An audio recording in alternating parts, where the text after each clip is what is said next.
Hello दोस्तों, नमस्कार। आप सभी को जुम्मे स्टडी सेंटर बाय मुकेश के कोचिंग में आप सभी का स्वागत है। आज आप सभी मेरे साथ एक ऐसे टॉपिक पर डिस्कस करने जा रहे हैं जो कि एग्जाम पॉइंट ऑफ व्यू के नजर से देखा जाए तो अत्यंत इंपॉर्टेंट सेशन होने जा रहा है।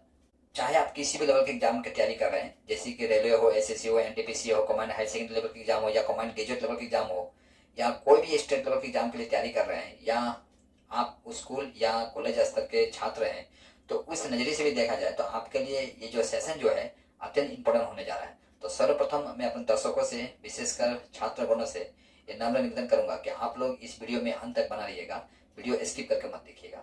तो समय ना गंवाते हुए हम टॉपिक्स की ओर बढ़ रहे हैं। देखिए, आज का मेरा जो टॉपिक्स है वो है आर्य समाज। आर्य समाज की स्थापना स्वामी दयानंद सरस्वती ने किया था, लेकिन स्वामी दयानंद सरस्वती का वास्तविक नाम जो था वो था मूल शंकर तिवारी। ठीक है, इनका मूल नाम था, यानी वास्तविक नाम था मूल शंकर तिवारी। देखिए, इंपॉर्टेंट टॉपिक्स स्टार्ट हो रहा है और साथ साथ में इंपॉर्टेंट लाइन भी चल रहा है आपके। तो मैं चाहूंगा कि आप लोग साथ साथ में नोट भी करेंगे तो आपके लिए बेटर होगा। देखिए, उन दिनों में, यानी जिन समय में मूल शंकर तिवारी का जन्म हुआ था, यानी स्वामी दयानंद सरस्वती का जन्म हुआ था, उन दिनों में इस्लाम धर्म और ईसाई धर्म का बढ़ते प्रभाव जो था वो भारत पर अत्यधिक था। यानी इस दो धर्मों का प्रभाव जो था भारत पर इतना तेजी से प्रभावित हो रहा था, यानी भारत में इतना तेजी से बढ़ रहा था कि हिंदू धर्म के एक बहुत बड़ी संख्या इस्लाम धर्म या ईसाई धर्म स्वीकार कर चुकी थी। हालांकि स्वीकार करने के पीछे वजह कुछ भी हो, चाहे तलवार की नोक हो, चाहे उन्हें पद भ्रमित किया गया हो। देखिए, ऐसे समय में आपका स्वामी दयानंद सरस्वती का जन्म होता है। स्वामी दयानंद सरस्वती जो कि संस्कृत भाषा का महान विद्वान जाने जाते थे, उनका जन्म जो होता है आपका 1824 ईस्वी में गुजरात के टंकारा में। 1824 ईस्वी में गुजरात के टंकारा में। ठीक है, ये समय जो था भारत के लिए, भारत के धर्म के नजर से देखा जाए तो, या हिंदुओं के लिए देखा जाए, ये बहुत क्रूशियल समय था। जाहिर सी बात है, एक तो भारत में इस्लाम धर्म अपना जड़ें जमा चुकी थी, और जो ब्रिटिश थी, यानी ईसाई धर्म, ब्रिटिश जो थी वो ईसाई धर्मों का प्रचार प्रसार करने में लगी हुई थी। इस हिसाब से देखा जाए तो हिंदुओं के लिए ये अत्यंत क्रूशियल समय था, ये जिस समय में हिंदुओं को पदभ्रमित किया जा रहा था।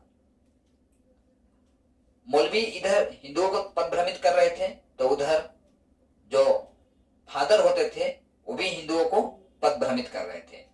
आज जो हिंदू धर्म में जो नीचे तबके के जो लोग थे, यानी छोटे कास्ट के जो लोग थे, या कुछ ऐसे भी लोग थे जो कि बड़े कास्ट के थे, लेकिन किसी के कहने पर या किसी कहानी की वजह से, यानी उनके साथ कुछ किसी घटना की वजह से वो अपना हिंदू धर्म छोड़कर अन्य धर्म में चले गए थे।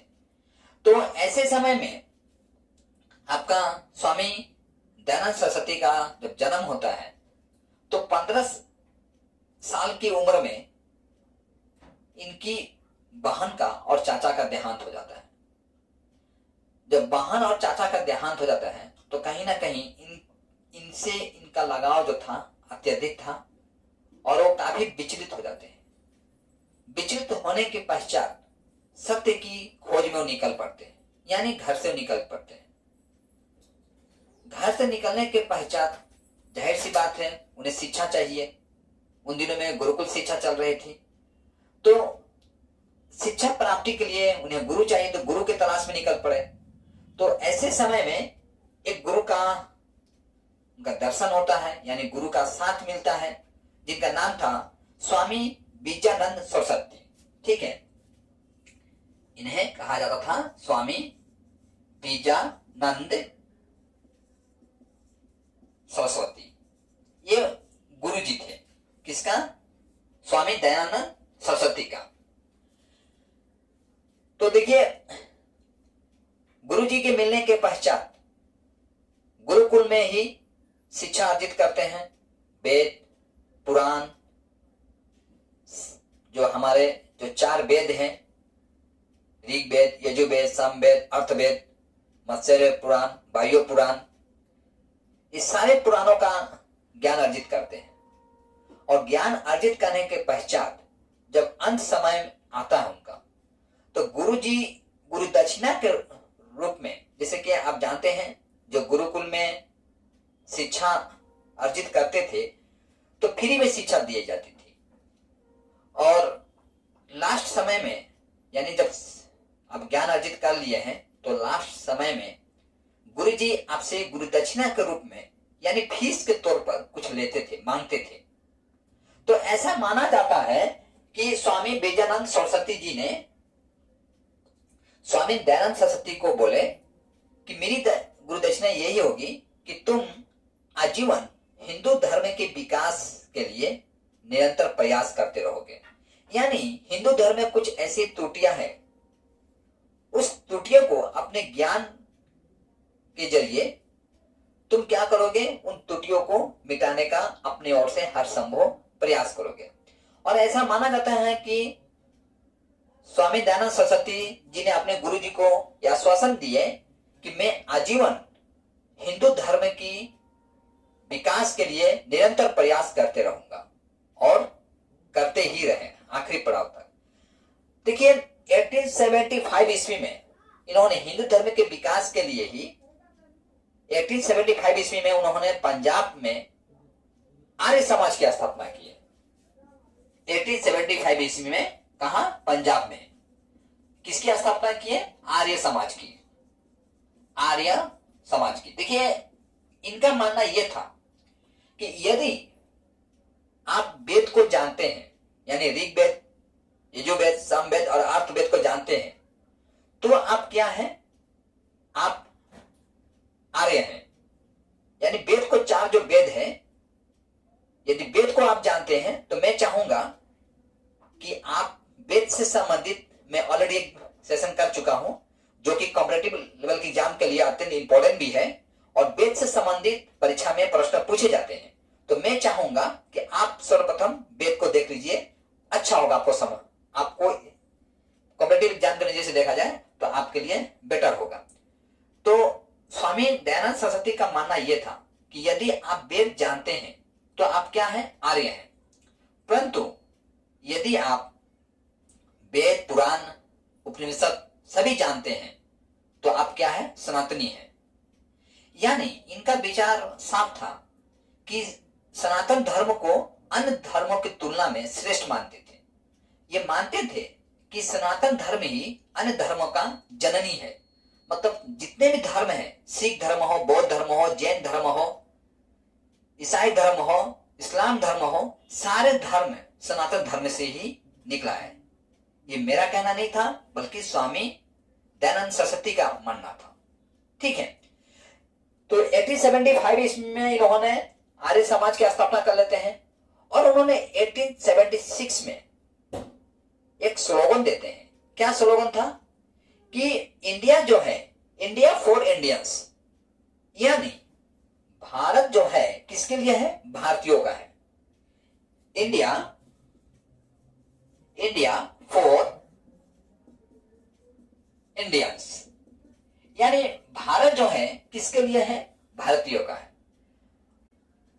1876 ईस्वी में ये कह चुके थे कि इंडिया फॉर इंडियंस, यानी भारत जो है किसके लिए है? भारतीयों के। मतलब जाहिर सी बात है, इस तरह का स्टेटमेंट देने के पश्चात उनकी काफी आलोचना हुई।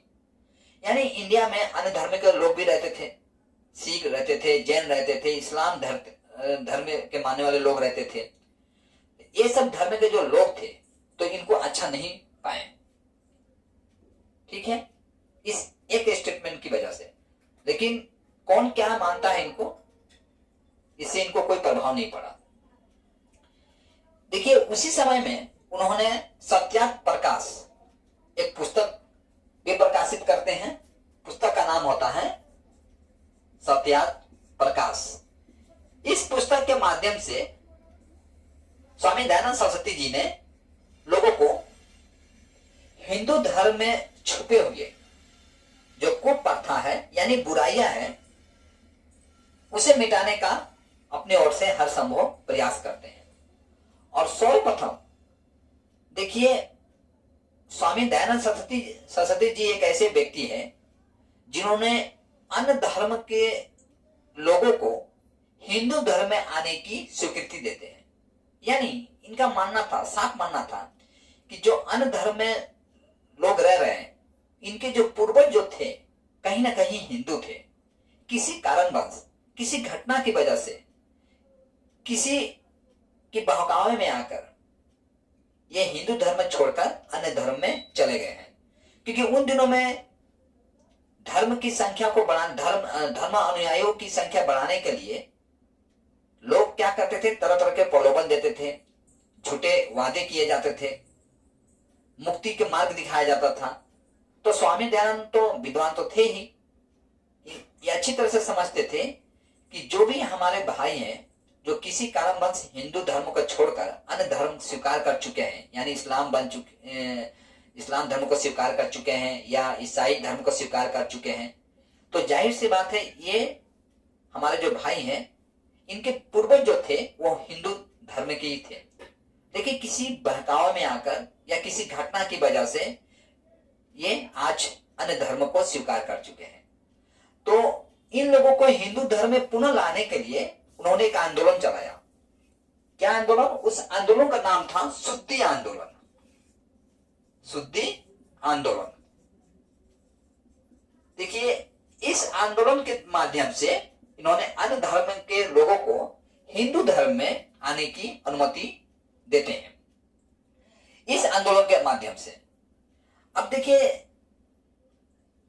स्वामी दयानंद सरस्वती कई ऐसे चीज थे यानी कई ऐसे हमारे नियम थे, प्रथा थी हमारे समाज में, कुछ ऐसे नियम नीति थे जो कि धर्म के नाम पर था, उसका वो घंघोर विरोध करते थे।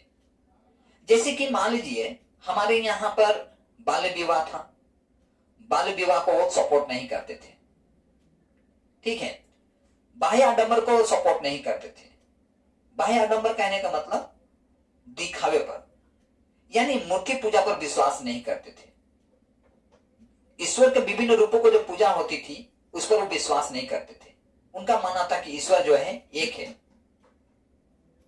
उनका कोई आकार नहीं है। इसीलिए उन्होंने सोसाइटी को यानी समाज को एक स्लोगन भी देते हैं कि वेदों की ओर लौट चलो। इनका मानना यह था कि वेद में जो नियम नीति बताए गए हैं वही वास्तविक धर्म है। इसलिए वेद में बताए गए नीति नियमों को ही आम जनता से आग्रह करते हैं कि आप उन नीति नियमों को ही मानिए। परीक्षा में यहां से प्रश्न पूछा जाता है कि किसने कहा था वेदों की ओर लौट चलो, ठीक है। वेदों की ओर लौट चलो, लौट चलो, ये किसने कहा था? तो स्वामी दयानंद सरस्वती। यहां से प्रश्नों पूछे जाते हैं कॉम्पिटिटिव लेवल के एग्जाम में, ठीक है। तो वेद में बताए गए नीति नियमों को ही पालन करने के लिए आम जनता से आग्रह करते थे या वेद के माध्यम से ही आम जनता को समझाने का प्रयास करते थे। अपने समय में उन्होंने महिलाओं की यानी कन्या की और लड़कों का विवाह का एक उम्र भी तय किए थे। उनका मानना था कि लड़कियों का जो विवाह है वो 16 वर्ष में हो जाना चाहिए, यानी गर्ल्स का जो विवाह है 16 वर्ष में हो जाना चाहिए, और लड़कों का विवाह, बॉयज का विवाह 25 वर्ष में होना चाहिए। देखिए आज भी देखा जाए तो कहीं ना कहीं लड़कियों का उम्र तो थोड़ा कम है, लेकिन लड़कों के लिए जो देखा गया है उम्र 25 वर्ष सटीक है। देखिए ये जाति प्रथा को भी घंघोर विरोध करते थे।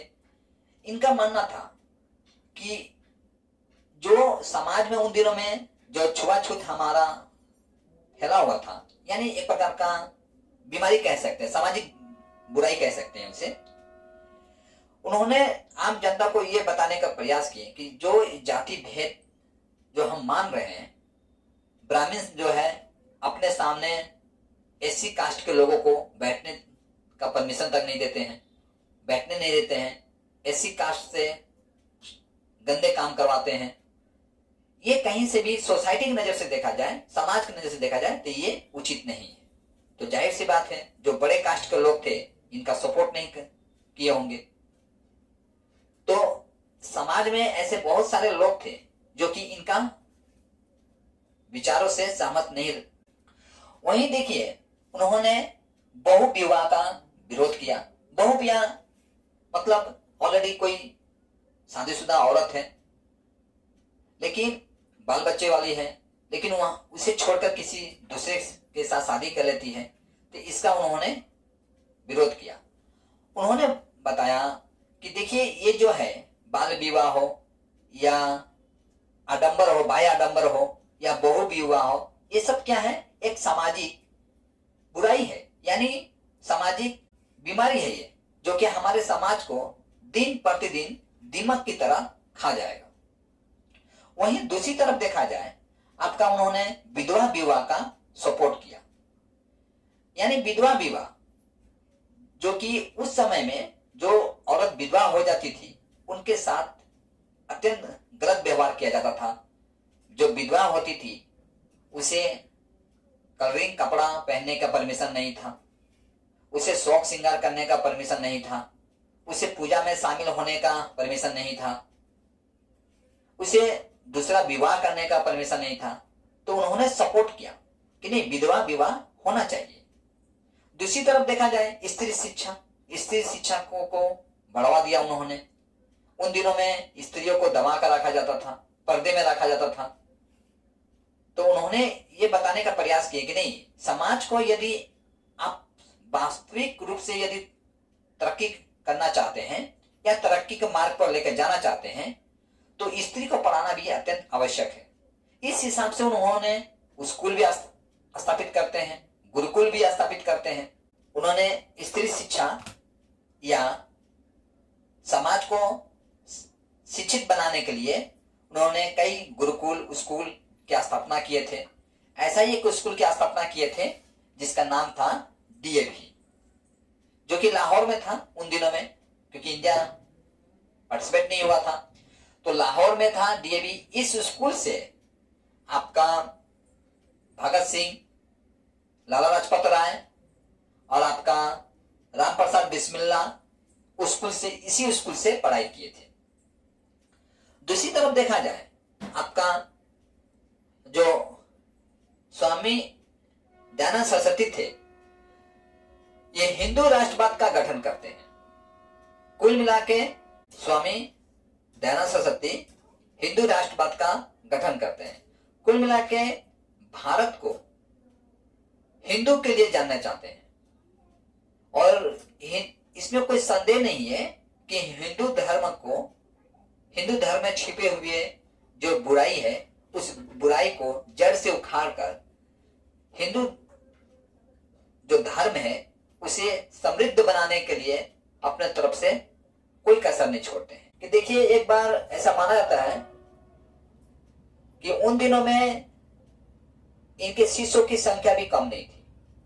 काफी लोग स्वामी दयानंद सरस्वती को अपना गुरु बनाना चाहते थे या मानते थे। ऐसे में ही एक व्यक्ति थे, जोधपुर के महाराज जसवंत सिंह। क्या नाम था? जसवंत सिंह, जो कि समय था 30 अक्टूबर 1883 ईस्वी में। ठीक है, तो जोधपुर के जो महाराज थे जसवंत सिंह और अतिथि देवो भव के हिसाब से स्वागत भी किया जाता है। तो स्वागत करने के दौरान उनके सामने एक नर्तकी का डांस कराया जाता है। यानी एक महिला उनके स्वागत में डांस करती है। ये डांस को देखकर स्वामी दयानंद सरस्वती को कुछ अच्छा नहीं लगता है और वो राजा को कहते हैं कि आपने मेरे स्वागत में जो ये डांस का प्रोग्राम रखे हैं, मैं इससे प्रसन्न नहीं हूं और आपको ऐसा नहीं करना चाहिए था। आप ऐसा कर हिंदू धर्म को तौहीन कर रहे हैं। ऐसा माना जाता है कि ये जब बात उस डांसर की कान में तक पहुंची, उस महिला तक पहुंची, तो जाहिर सी बात है उसे अच्छा नहीं लगा और वो महिला एक षड्यंत्र रचती है। जो राजघराने का जो कुकमैन था, यानी रसोईया जो था, रसोईया से मिलकर एक प्लानिंग करती है और खाने में यानी दूध में कांच का गुड़ा मिलाकर स्वामी दयानंद सरस्वती को भेंट करती है। जब उसका सेवन कर लेते हैं तो स्वामी दयानंद सरस्वती को पता चल जाता है कि हो ना हो रसोईया जो है मुझे मारने के लिए एक षड्यंत्र रचा है और ये जो मैं दूध पिया हूं इसी में कुछ ऐसा चीज मिला है जिसकी वजह से मेरा जीना असंभव हो जाएगा। ऐसा जानकर भी ऐसा माना जाता है कि रसोईया जो था अंतकाल में अपना गलती को स्वीकार भी कर लेता है और स्वामी दयानंद सरस्वती उसे माफ भी कर देते हैं। तो आशा करूंगा कि आपको जो आर्य समाज के बारे में बताया आपके लिए काफी फायदेमंद हो और आज के क्लास जो है मैं यहीं समाप्त करता हूं। जय हिंद।